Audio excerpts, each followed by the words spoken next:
Today we're going to talk about the straw man fallacy. The straw man fallacy is where, instead of arguing against a point that your opponent made, you argue against a point that they didn't make. Let's look at some examples of this using comments on some of my previous videos. I really think we should help refugee children. What, so you think children in America don't deserve help? I think the United States should have affordable health care. Oh, so you think we should have free health care? Where do you think that money's going to come from? With all these mass shootings, I really think that there should be higher gun regulation. Why are all you snowflakes trying to take our guns away? We really have to stop putting kids in cages and separating them from their families. Oh, so it was all right when Obama did it? Using a straw man fallacy has the repercussions of making your argument look weaker. It insinuates that you don't have a good enough counterpoint to make against the original argument. Stop doing that. Today we're going to talk about the fallacy of the plain folks appeal. This one is a propaganda and logical fallacy. This is when the speaker presents themselves like an average Joe that can empathize with the listener. It can also be when somebody argues that their candidate is better because they're more like the rest of us. Here's an example. Trump is just like you and me. He didn't come from the land of big Washington politics. He's going to drain the swamp. I think my favorite example of this fallacy was back when Sarah Palin was running for vice president, and she was always talking about Joe's six-pack and about how her and McCain were going to be mavericks for the average Joe. God, I miss when Sarah Palin was the biggest thing I had to worry about.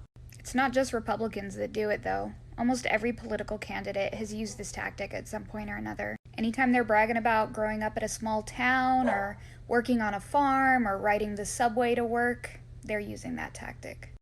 Today we're going to talk about the slippery slope fallacy. The slippery slope fallacy is when somebody argues that a first step or a small step will lead to a series of other steps, usually resulting in a negative end. Here are some examples. If we let them regulate our guns now, pretty soon they're going to make more and more laws, and eventually we're not going to have any guns at all. If we let gay people get married, pretty soon people are going to want to be marrying their animals. They're going to want to be marrying children. If we teach kids sex education that's not just abstinence, they're going to get curious and they're going to think it's okay and they're going to have premarital sex and get pregnant and get AIDS. The slippery slope fallacy is only a true fallacy if there's lack of evidence for that first small step resulting in that much larger negative outcome. Today we're going to talk about the sunk cost fallacy.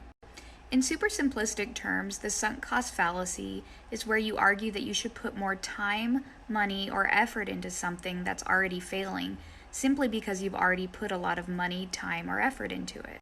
Here are some examples. Billy Joe cheated on me again. No, I'm not gonna break up with him. We've been together for 7 years. The war on drugs has not yielded positive results, and so we must redouble our efforts. That's my utterly horrible Nixon impression, by the way. Even though research has shown that most people overstay their visas and that's how we get undocumented people, we ought to finish building that wall because we already done started it. The sunk cost fallacy is problematic because it lures people into sinking more resources into something that's already proven to be unsuccessful. Today we're going to talk about the fallacy of an argument from ignorance. The fallacy of an argument from ignorance is basically where you say that something is true or not true simply because it can't be proven or disproven. Here are some examples. You can't prove there's a God, so therefore there must not be a God. Or conversely, you can't prove God doesn't exist, so therefore God does exist. The fallacy of an argument from ignorance, however, is not always that easy to spot.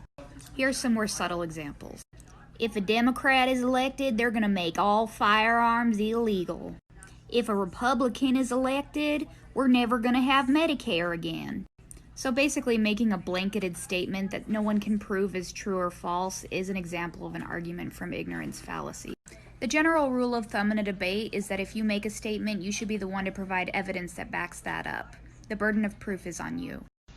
Today we're going to talk about the ad hominem fallacy. In simple terms, the ad hominem fallacy is where you're arguing with somebody and instead of debating your point, they start making personal attacks against you. I think probably every politician, Republican or Democrat, is guilty of using this fallacy at some point or another, but there is one that uses it more than anybody else.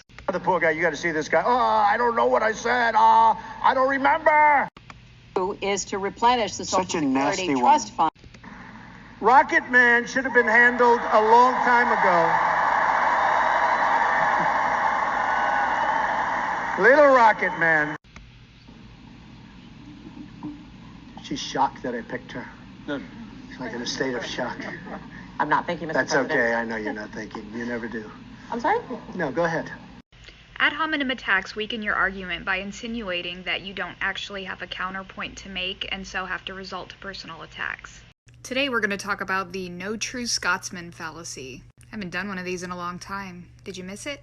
In super simplistic terms, the no true Scotsman fallacy is this. The no true Scotsman fallacy is a logical fallacy that occurs when a debater defends the generalization of a group by excluding counterexamples from it. Here's an example.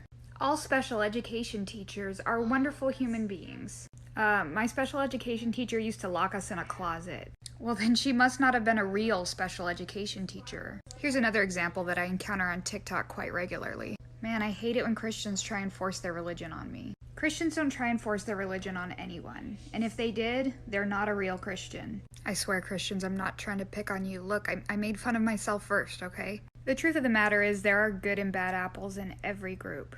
And groups are a sum of their parts, both good and bad. You don't get to make a group look better by saying that the bad members of that group don't count. Hope you learned something.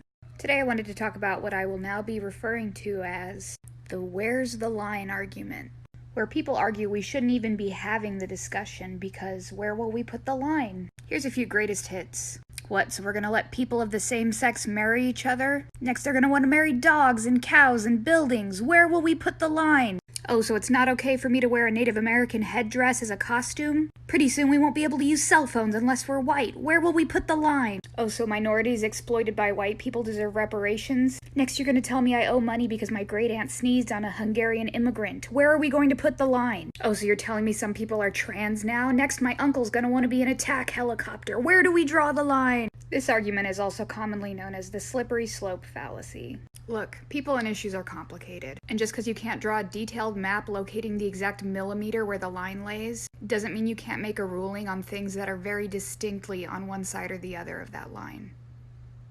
Despite having made multiple videos about anecdotal evidence, I feel like I still get a lot of people that don't understand it, so I'm going to try one more time to clear this up. If you're talking to your friend from Seattle, asking them about the best place to get coffee in Seattle, that's definitely a good instance where you could use anecdotal evidence.